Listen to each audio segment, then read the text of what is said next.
Welcome Story King 4.0. Subscribe my channel. Reborn for new life. चसिक्स best friend Yuvan उदास आंखों से बारिश को देख रहा था। वो नाजुक सी लड़की केब में बैठ के जा चुकी थी। उसकी मन में कुछ देर के लिए कोई ख्याल आ गया। उसने जल्दी से अपनी नजरें उस जगह से हटाए और कार में जाकर बैठ गया। विराज मेडिकल से दवाई लेकर दवा के बैग के साथ कार के पास आ गया। उसने देखा कार में केवल उसके बॉस ही बैठे थे, जिस वजह से उसे आश्चर्य हुआ। उसने दवा का बैग देखते हुए पूछा, बॉस, मिस सिन्हा कहाँ है? वो चली गई है। युवान का ध्यान इस वक्त अपने लैपटॉप में था। उसके लैपटॉप स्व निकलने वाली रोशनी उसके हैंडसम चेहरे को जबरदस्त आभा दे रही थी, जिससे वो और भी मिस्टीरियस लग रहा था। विराज ये सुनकर दंग रह गया। वो एक पल के लिए झिझका, फिर अपने हाथ में रखा दवा का बैग हवा में लहराते हुए कहा, वो अपनी दवाई ले जाना भूल गई। युवान ने दवाई के बैग की तरफ देखा। उसके हैंडसम चेहरे पर एक टीस सी उठी। फिर उसने धीमी आवाज में कहा, थोड़े टाइम वेट करो और स्थिति अनुसार क्या करना है देख लेना। फिर युवान ने वापस अपने लैपटॉप की तरफ अपनी नजर कर दी और अपना काम करना शुरू कर दिया। विराज थोड़ी देर के लिए चौंक गया। उसने काफी देर तक विचार किया कि उसके बॉस क्या कहना चाह रहे हैं, लेकिन वो अभी भी डिसाइड नहीं कर पा रहा था कि इसका क्या मतलब है। हालांकि अपने बॉस का काम के प्रति रवैया देखते हुए उसमें पूछने की इतनी हिम्मत नहीं हुई। उसने उस बारे में बाद में सोचने का डिसाइड करके कार को स्टार्ट कर दिया। बॉस, क्या हम अभी घर जा रहे हैं? विराज ने धीरे से पूछा। गुलमोहर विला पर चलो, युवान ने सरलता से कहा। फिर उसने धीरे से अपना लैपटॉप बंद कर दिया और आराम करने के लिए अपनी आंखें बंद कर दी। ठीक है, इतना कहते हुए विराज ने कार विला की ओर बढ़ा दी। विराज को अपनी आंखें बंद करते देख विराज की आगे कुछ भी पूछने की हिम्मत नहीं हुए। हॉस्पिटल से एयरपोर्ट काफी दूर था, लेकिन नेशनल हाईवे की वजह से वो सिर्फ 40 मिनट का रास्ता था। जब श्रव्या एयरपोर्ट पहुंची तो शाम हो चुकी थी। बहुत से लोग एयरपोर्ट के एग्जिट द्वार के पास खड़े थे, जिससे वहां काफी भीड़ लगी हुई थी। कई ट्रैवल एजेंसीज और या बड़ी कंपनी के प्रतिनिधि अपने मेहमानों को लेने उनके नाम का बोर्ड लेके खड़े थे। श्रव्या ने गहरे भूरे रंग के शेड्स पहने हुए थे। वो काफी पीछे खड़ी थी, क्योंकि इतने लोगों की भीड़ में आगे जाने का रास्ता नहीं मिल रहा था। जैसे ही लोग बाहर आने शुरू हुए, धीरे धीरे लोगों की भीड़ कम होती गई। ज्यादा समय नहीं हुआ था, अब वहां काफी कम लोग बचे हुए थे। काफी देर बाद भी जब नव्या को बाहर आते हुए नहीं देखा तो श्रव्या ने उसे कॉल करने के लिए अपना फोन बैग से बाहर निकलाकर उसे कॉल लगा दिया। फिर भी काफी देर से नव्या उसका कॉल रिसीव नहीं कर रही थी। श्रव्या थोड़ी झिझक रही थी, क्या उसे नव्या को देखने के लिए एयरपोर्ट के अंदर जाए या ना जाए। अचानक ही नव्या की जोर से चीखने की आवाज उसके पीछे से आई, श्रवु, श्रवु, मैं यहाँ हूँ। जब श्रव्या ने अपने पीछे से जानी पहचानी आवाज सुनी तो उसने पीछे मुड़कर देखा। जल्दी ही भीड़ के बीच में जानी पहचानी आकृति दिखाई दी। नव्या ने अपना बैग एक हाथ से ऊपर रखा और भीड़ के भीड़ से दौड़ते हुए श्रव्या की तरफ आ गई।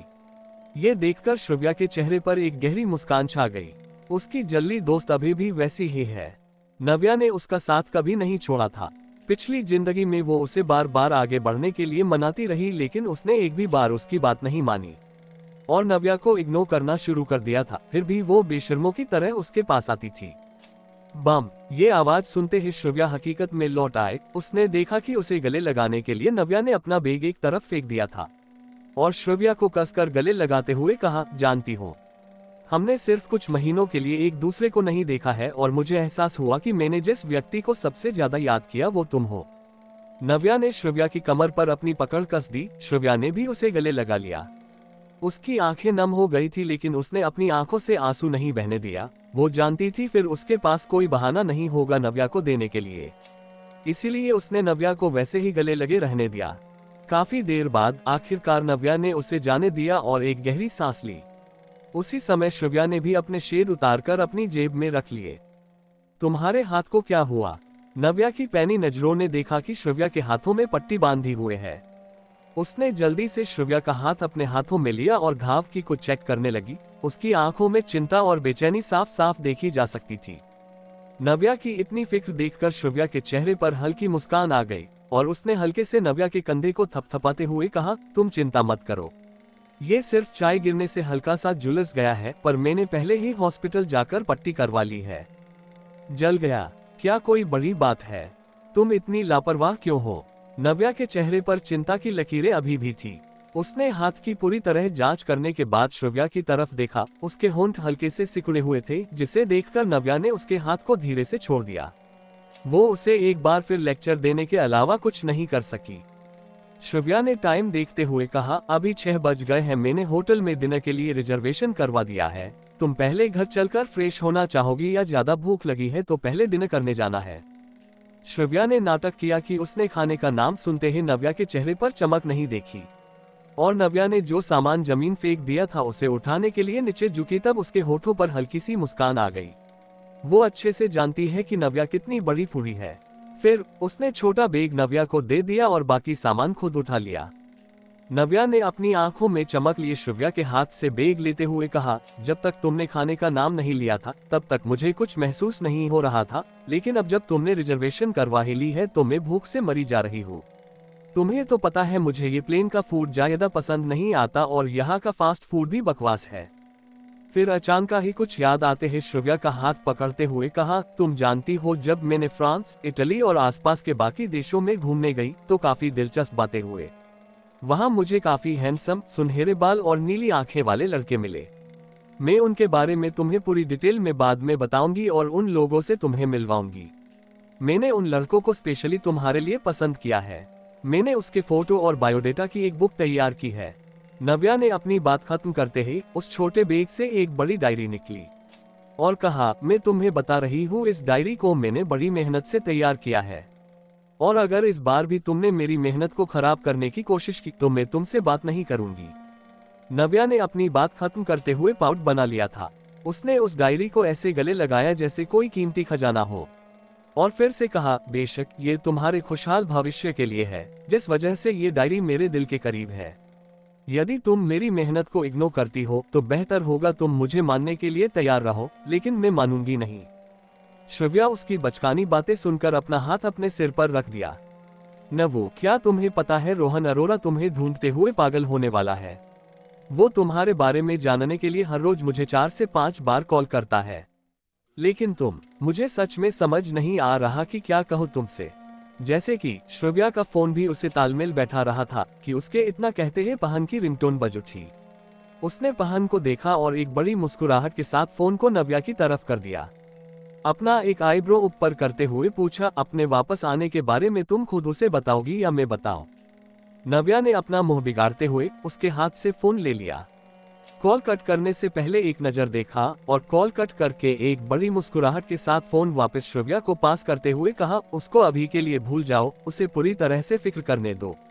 आज रात के लिए मेरे पास एक ब्यूटीफुल डेट है तो मैं किसी का कॉल रिसीव नहीं करना चाहती हूँ। फिर उसने अपना बैग उठाया और आगे बढ़ गई। श्रव्या ने अपना सिर ना में हिलाया और बाकी का सामान उठाकर उसके पीछे चल दी। अभी वो दोनों एयरपोर्ट से बाहर निकले ही थे कि ठंडी हवा का झोंका उनको छू गया। श्रव्या ने टैक्सी ड्राइवर से कहकर डिक्की ओपन की और सारा सामान डिक्की में रख दिया। जब वो सामान रखकर गाड़ी में बैठने जाने वाली थी को पीछे से नव्या ने उससे खींचा और धीरे से कहा, श्रवू उधर देखो। क्या बात है? ये कहते हुए श्रव्या ने नव्या की तरफ देखा। उसने महसूस किया कि नव्या का चेहरा पीला पड़ गया है और वो आगे की तरफ देख रही थी। जब नव्या को एहसास हुआ कि श्रव्या उसकी तरफ देख रही है तो उसने श्रव्या की तरफ देखा। उसकी आंखों में उसके लिए चिंता झलक उठी। श्रव्या कंफ्यूजन में थी, फिर उसने अपनी नजरें उस ओर की जिस तरफ अभी नव्या देख रही थी। श्रव्या को उस एक पल में ऐसा लगा जैसे ठंडी बारिश के बाद आसपास बिल्कुल सन्नाटा छा गया है। नव्या ने तुरंत ही श्रव्या को अपनी बाहों में जकड़ लिया। मुड़कर देखने पर श्रव्या का चेहरा काला पड़ गया था। उनसे ठीक 10 मीटर की दूरी पर एक शानदार ऑडी के बगल में एक हैंडसम आदमी कार के पास खड़ा फोन पर बात कर रहा था। उस आदमी का चेहरा सख्त था। उसकी परफेक्ट आईब्रो के नीचे गहरी आंखें, नुकीली नाक और पतले होंठ थे। उसने एक कस्टम मेड ग्रे कलर का सूट पहना था। उसका हर कदम उसके बड़े स्टेटस को दिखाता था। उसके बगल में डिजाइनर व्हाइट कलर का नीलेत वन पीस पहने हुए एक लड़की खड़ी थी। वो लड़की काफी खूबसूरत दिख रही थी। उसके हल्के घने घुंघराले लंबे बाल, उसका व्हाइट चेहरा कोमलता और ताजगी से भरा हुआ था। उसकी लंबी और परफेक्ट शेप आईब्रो और चमक का एहसास करवाती उसकी आंखें, उसके पतले होंठ उसकी खूबसूरती को पूरा करते थे। इस समय उसका हाथ उस आदमी के आस्तीन की शर्ट को हल्का सा खींचते हैं, जिसे वो आदमी फोन पर बात रोक के उसकी तरफ देखता है। वो दोनों एकदम परफेक्ट कपल लग रहे थे। आसपास काफी लोग कब से उन दोनों को ईर्ष्या भरी नजरों से देख रहे थे। धैर्य, मेरी मोम ने पहले से ही रेनबो होटल में रिजर्वेशन करवाया हुआ है। अंकल और आंटी भी पहले ही वहां पहुंच गए होंगे, इसीलिए हम सीधे वहां जा सकते हैं, क्योंकि पहले ही हमें देर हो चुकी है। श्रद्धा सिन्हा ने धैर्य खन्ना की बाहों को पकड़ते हुए कहा। उसकी आवाज एकदम कोमल थी। धैर्य ने अपना फोन कान से दूर किया और श्रद्धा के चेहरे को देखते हुए उसका सख्त चेहरे पर नरमी आ गई थी और उसने अपना सिर हाँ में हिलाते हुए कहा, ठीक है, वीरेन हमारा सामान विला पहुंचा देगा और हम दोनों यहाँ से सीधा होटल चले जाएंगे। श्रद्धा खुशी से मुस्कुराई, मम्मा, लेकिन हमारी लंबी फ्लाइट की वजह से मैं थक गई हूँ, इसलिए खाना खाने के बाद हम सीधा घर जाएंगे। आपको इतना थका हुआ देखकर आप जानते हैं मुझे चिंता होती है। धैर्य हल्का सा मुस्कुराया और श्रद्धा की पतली कमर को खींच के उससे हक कर लिया। श्रद्धा के चेहरे पर हल्की सी नोटी स्माइल आ गई। वो पंजों के बल उठी और धैर्य के होठों पर जल्दी से किस कर दिया। कुछ लोग सिर्फ दिखावा करना पसंद करते हैं, एक ठंडी और तिरस्कार से भरी आवाज ने इस खूबसूरत दृश्य को खराब कर दिया। श्रद्धा ये सुनकर कुछ पल के लिए चौंक गई, लेकिन उसे ये आवाज जानी पहचानी लगी, इसलिए उसने पलट कर देखा। श्रद्धा अपने सामने नव्या को खड़ा पाया। उसका नफरत से भरा हुआ था और वो उनको मजाक उड़ाने वाली आंखों से देख रही थी। वो उन लोगों की तरफ ऐसे देख रही थी जैसे लोग जोकर का शो देखते हुए देखते हैं। नव्या, क्या ये तुम हो? श्रद्धा के चेहरे पर आश्चर्य के भाव थे। वो उसकी तरफ जाने ही वाली थी कि उसके मजाक उड़ाने वाले हाव भाव को देखकर रुक गई। उसे अचानक अपनी इंसल्ट होती नजर आई और ऊपर से धैर्य के चुप रहने से उसे ज्यादा बुरा लगा। जहां धैर्य की नजरें भी नव्या के नफरत से भरे चेहरे पर जा टिकी थी, वहीं श्रद्धा के हाथ धैर्य की बाहों पर थोड़े से कस गए थे। नव्या, क्या अभी तुम हमारे साथ प्लेन में थी? मुझे लगा मुझे कोई गलतफहमी हुए है। हम लंबे टाइम से एक दूसरे से नहीं मिले हैं। कैसी हो? श्रद्धा ने पूछा। उसके चेहरे पर अभी आए भावों को खूबसूरत मुस्कान से छुपा लिया। नव्या ने उसकी मजाक में उसकी इंसल्ट करते हुए कहा, मैं अभी ठीक ही हूँ, लेकिन बेशक मैं बहुत अच्छी हो जाऊंगी जब मेरे बगल से एक नीच भीन भिनाती मक्खी दूर हो जाएंगी। नव्या, मैं। श्रद्धा ने दुखी होकर अपना सिर नीचे करते हुए कुछ कहने की कोशिश की, लेकिन उसे कुछ नहीं कहा गया। बस बहुत हुआ। अब तक चुप रहने वाले धैर्य से श्रद्धा का इतना उदास चेहरा देखा नहीं गया, इसलिए उसने काफी ठंडेपन से बोल, नव्या, अगर तुम किसी बात के लिए गुस्सा हो तो सीधा मुझसे बात करो। इस तरह की नफरत से भरी बातें श्रद्धा को सुनाने की कोई जरूरत नहीं है। धैर्य ने श्रद्धा की साइड लेते हुए कहा। जब नव्या ने धैर्य की बात सुनी तो वो मजाक उड़ाते हुए हंस पड़ी। नफरत से भरी बात श्रद्धा से ना करो। धैर्य, तुम सच में बेशरम इंसान होंगे, मैंने सोचा नहीं था। जब तुम दोनों ने श्रव्या के साथ इतना बुरा किया तब तुम्हें कोई फर्क नहीं पड़ा। श्रव्या, ये नाम सुनते ही श्रद्धा सन रह गई। उसकी बॉडी में ना चाहते हुए भी अकड़ गई। श्रव्या और मेरे बीच के मैटर का श्रद्धा से कोई लेना नहीं है। तुम्हें उसे टारगेट करने की कोई जरूरत नहीं है। धैर्य के आंखों के सामने कुछ पल के लिए अंधेरा छा गया था। उसकी आवाज को हल्की बूंदाबंदी के बीच कोई सुने तो वो विशेष रूप से कड़वी और हार्टलेस लगेगी। क्या है धैर्य, श्रव्या और श्रद्धा के बीच का रिश्ता? जानने के लिए पढ़ते रहे मेरी ये स्टोरी। 7 नव्या का गुस्सा। श्रद्धा ने कुछ डिसाइड कर लिया। उसने खुद को ये सब सहने के लिए मजबूत बना लिया था, इसीलिए उसने धीरे से धैर्य के बाजू की शर्ट को हल्का सा खींचा और उसकी तरफ देखते ही अपने सिर को ना में हिलाते हुए कहा, धैर्य, बस इतना काफी है। उसे मुझसे नफरत करने का पूरा हक है, क्योंकि ये सब मेरी गलती है। मैं हमेशा ही बहुत गिल्टी फील करती हूँ। ये सब जो हो रहा है वो मेरी ही गलती की वजह से हो रहा है। श्रद्धा, इन सब में तुम्हारी कोई गलती नहीं है। तुम्हें गिल्टी फील करने की कोई जरूरत नहीं है। धैर्य ने जब श्रद्धा का ऐसा उतारा हुआ चेहरा देखा तो उसने तुरंत उसे कंसोल करते हुए सॉफ्ट आवाज में कहा। नव्या को उन दोनों का ऐसा ड्रामा देखकर बहुत घुटन महसूस हो रही थी। उसने श्रद्धा की तरफ इशारा किया, जो धैर्य के मजबूत बाहों के घेरे में थी। बस बहुत हुआ। तुम्हें ये फालतू ड्रामा करने की कोई जरूरत नहीं है। और अब ये ड्रामा किस लिए? अब तो श्रव्या को भी तुम्हारा असली चेहरा पता है। तुमने श्रव्या वो सब कुछ छीन लिया जो उसका था। अब तो तुम बहुत खुश होगी ही ना। मैंने अपनी पूरी जिंदगी में तुमसे गिरी हुई लड़की नहीं देखी है। जब तुम इतना बुरा किसी के साथ करते हो फिर भी अच्छे होने का ढोंग करते हो, तब भी जो लोग तुम्हें पसंद करते हैं वो अंधे होते हैं। तुम सिर्फ एक चीटर इंसान सिर्फ लायक हो। नव्या की आलोचना किसी मशीन गन की तरह फायर कर रही थी। वो चाहती तो थी कि वो इन दोनों लोगों को नजरों से ही मौत के घाट उतार दे। अपनी हद में रहो नव्या। धैर्य के चेहरे पर अब गुस्सा नजर आने लगा था। इस तरह के शब्द जब उसके कानों में जा रहे थे तो वो उसे एक दंत का एहसास करवा रहे थे। श्रव्या और मेरे बीच की बातों को चंद शब्दों में नहीं कह सकते, और इसके अलावा ये मेरे और उसके बीच की बात है। मुझे उम्मीद है तुम इसके बीच में नहीं बोलोगी। हाँ, जब तुम जैसे बेशरम लोगों की बात आती है तो मुझे हद की परवाह करने की क्या जरूरत है। लगता है तुम्हें मेरे सच्चे शब्दों को पचाने में काफी तकलीफ हो रही है। वो सिर्फ एक बेशरम लड़की है, वो चाहे कितने भी अच्छे कपड़े क्यों ना पहन ले, वो कभी भी एक अच्छी इंसान में नहीं गिनी जा सकती। धैर्य, तुम निश्चित रूप से उसे पसंद करने के लिए पछताओगे। नव्या अभी बेहद गुस्से में थी, उसका छोटा खूबसूरत चेहरा गुस्से से लाल हो चुका था। विराज का चेहरा काला पड़ चुका था, उसकी आंखें ऐसी हो गई थी जैसे सामने जानी दुश्मन खड़ा हो, और वो जोर से चिल्लाया, नव्या, दोबारा ये कहने की हिम्मत भी मत करना। क्या गलत कहा मैंने? क्या मैंने कुछ गलत कहा? नव्या ने पूरे आत्मविश्वास से अपनी बात कही। वो सिर्फ एक बेशरम लड़की है, वो चाहे कितने भी अच्छे कपड़े क्यों ना पहन ले, वो कभी भी एक अच्छी इंसान में नहीं गिनी जा सकती। वो सिर्फ एक दिखावा करने वाली इंसान है जो सिर्फ कुछ सस्ती तरकीबें करना जानती है। क्या मैंने कुछ गलत कहा? चुप हो जाओ, धैर्य एक बार फिर चिल्लाया। धैर्य, जाने दो ना, श्रद्धा ने बीच में रोकने की कोशिश करते हुए कोमल आवाज में कहा। लेकिन धैर्य ने उसकी बात पर ध्यान दिए बिना अपनी बात कहना जारी रखते हुए कहा, नव्या, मैं तुम्हें अपनी और श्रव्या के बारे में बता रहा हूँ, उसका श्रद्धा से कोई लेना देना नहीं है। और जहाँ तक श्रव्या की बात है तो मैं सिर्फ उससे माफी मांग सकता हूँ, क्योंकि इस बात के लिए मैं बहुत क्लियर हूँ कि मैं किसे पसंद करता हूँ। इस वजह से तुम मुझे इस तरह से परेशान करना चाहती हो। परेशान करना? तो ये पता चलता है कि ये बातें वो इस तरह देखता है।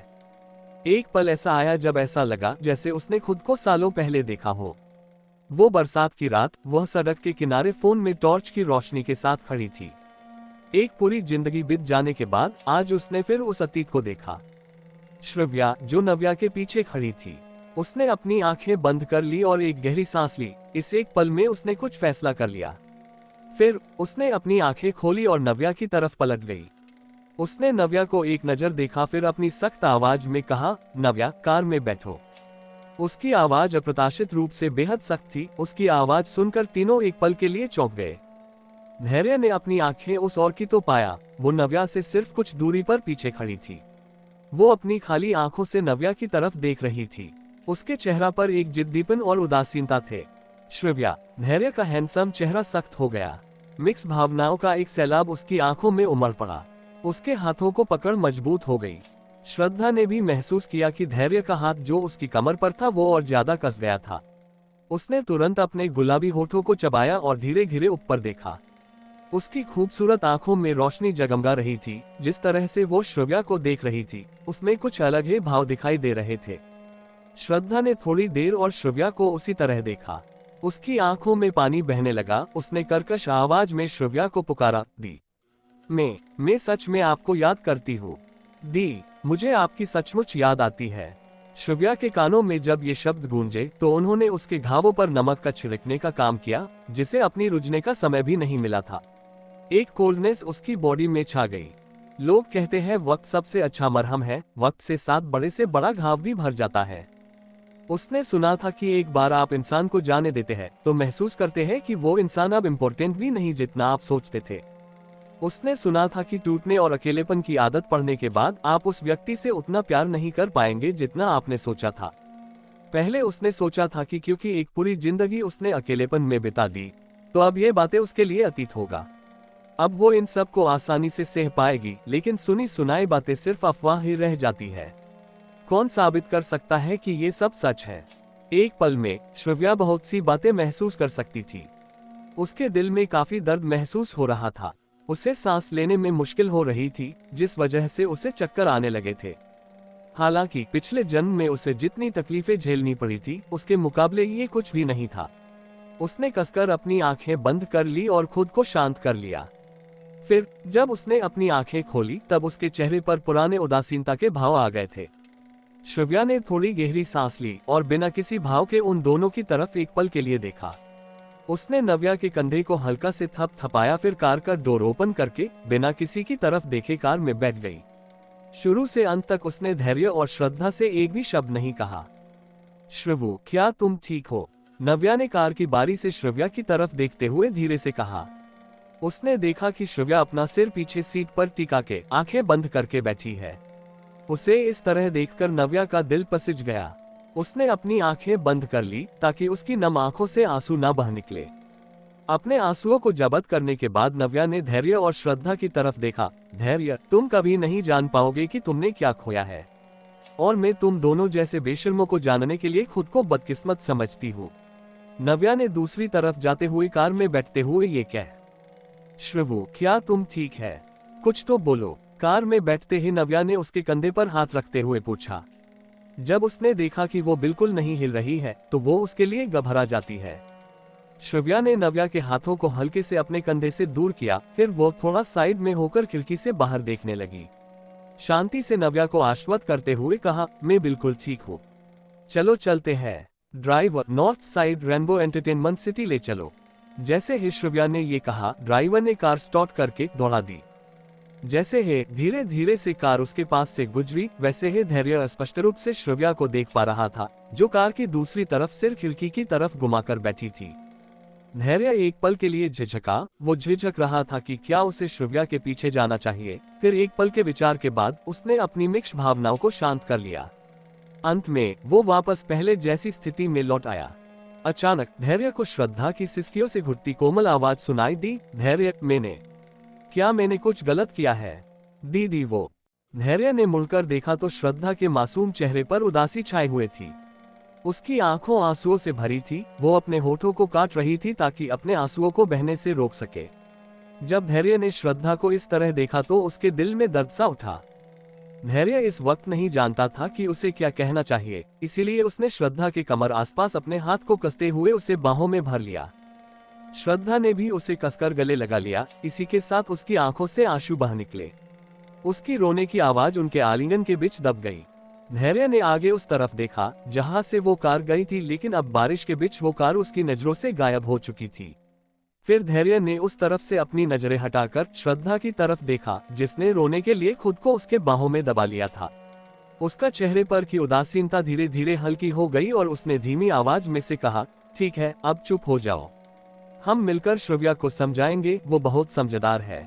वो जब हमें साथ में खुश देखेंगी तो अपने आप ही समझ जाएगी। लेकिन उसको इस तरह देखकर मैं सचमुच बहुत दुखी हूँ। डेड ने बताया था वो काफी टाइम से घर पर नहीं आई है। वो पक्का अभी भी हमारी वजह से मोम और डेड को गलत समझ रही है। श्रद्धा ने वैसे ही हग में रहते ही अपना चेहरा विराज चेहरे की तरफ ऊपर करते हुए कहा, चलो अभी इन सभी चीजों के बारे में नहीं सोचते हैं। मोम, डेड और अंकल आंटी हमारा रेनबो होटल में इंतजार कर रहे होंगे। विराज ने अपनी जेब से रुमाल निकाला और ध्यान से श्रद्धा के आंसू पोंछते हुए कहा। धैर्य ने कार का दरवाजा खोला और धीरे से कहा, पहले कार में बैठो। श्रद्धा अभी भी कुछ कहना चाहती थी, लेकिन उसने एक पल सोचा और फिर उन शब्दों को निगल लिया और कार में बैठ गई। कार सिटी में north side sunshine entertainment city की तरफ बढ़ रही थी। रास्ते भर में श्रव्या ने कुछ भी नहीं कहा था, जिस वजह से कार में सन्नाटा छाया हुआ था। ये सन्नाटा इतना दम घोटने वाला महसूस हो रहा था कि नव्या को इस वजह से अपने गले में तीखेपन का एहसास हो रहा था। नव्या उसे सांत्वना देना चाहती थी, लेकिन जब उसने देखा कि श्रव्या पहले से ही पीछे झुक के खिड़की के बाहर देख रही है, तो उसने बड़ी मुश्किल से खुद को रोक लिया। अभी रात हो गई थी। सड़क अलग अलग लाइटें जगमगा रही थी, जिसकी रोशनी श्रव्या पे पड़ रही थी। इस पल में अगर कोई उसे देखे तो वो खासकर विचलित लग रही थी। श्रवु, प्लीज उदास मत हो। I am really sorry. मुझे पता है मुझे ऐसा नहीं करना चाहिए था, लेकिन सच में मैं खुद को रोक नहीं सकी। जब मैंने उन दोनों की वो सस्ती खुशी देखी, तब मैं खुद पर काबू नहीं कर पाए। मैं गुस्से में फटने वाली थी। तुम्हें दुख पहुंचाकर वो दोनों खुश कैसे रह सकते हैं, ये सोचकर मैं पागल हो रही थी। नव्या उसके कंधे पर अपना सर रखते हुए कहा।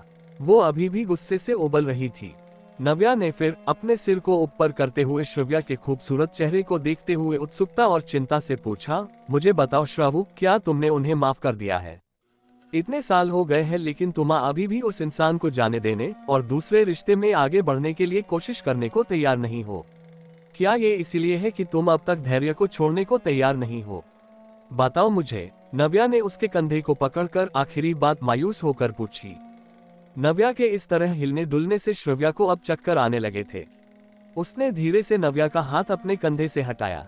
और अपने गहरे लाल होंठ जो अभी थकान की वजह से हल्के पीले हो गए थे उसे धीरे से हिलाते हुए कहा, नवू प्लीज बात करना बंद करो, मुझे कुछ देर के लिए अकेला रहने दो। क्या इस प्रश्न का जवाब देना इतना मुश्किल है श्रवू? नव्या ने अभी भी अपनी नजरें उस पर टिकते हुए कहा। श्रव्या एक पल के लिए अवाक रह गई। वह एक पल के लिए चुप रही, फिर नव्या की तरफ उसकी आंखों में देखते थोड़ी देर सोच के फिर धीरे से कहा, वो और मैं बहुत पहले ही पास्ट हो चुके हैं। बहुत समय बीत चुका है, एक पूरी लाइफ। वो ये बात पिछली लाइफ में ही अच्छे से समझ गई थी कि उसके साथ के रिश्ते पर इस मुकाम से बहुत पहले ही पूर्ण विराम लग चुका था। बस सिर्फ वही थी जिसे ये समझने में एक लाइफ लग गई थी। रेनबो एंटरटेनमेंट सिटी मुंबई के हाई क्लास लोगों को इकट्ठा होने की जगह थी। ये वो जगह थी जहां हाई क्लास लोगों के लिए पैसे उड़ाने के लिए कई चीजें थी। यहाँ आने वाले ज्यादातर लोग काफी ऊंची आसियत रखते थे। शर्मा परिवार साहित्य से जुड़ा परिवार माना जाता था। नव्या के पिता मुंबई यूनिवर्सिटी के वाइस चांसलर थे, जबकि उसकी मून सिटी एजुकेशन डिपार्टमेंट में ऑफिसर थी। मुंबई में उनका काफी रुतबा था, जिस वजह से नव्या को एक हाई क्लास परिवार के बच्चों में गिना जाता था। आमतौर पर नव्या अक्सर रेनबो में आती रहती थी, न केवल इसलिए कि यहाँ खाना बहुत टेस्टी मिलता था, बल्कि इसलिए भी कि यहाँ की सर्विस टॉप नोट थी। नव्या जब भी श्रव्या को बाहर खाने के लिए इनवाइट करती तो वो 10 में से 8 बार सनशाइन को ही पसंद करती, तो जैसे जैसे समय बीतता गया श्रव्या को भी इसकी आदत हो गई। इसीलिए उसने नव्या के रिटर्न को सेलिब्रेट करने के लिए सनशाइन ही पसंद किया। क्या श्रव्या अपने पास्ट को पीछे छोड़ आगे बढ़ पाएगी? जानने के लिए पढ़ते रहे मेरी ये story. Thanks for watching story.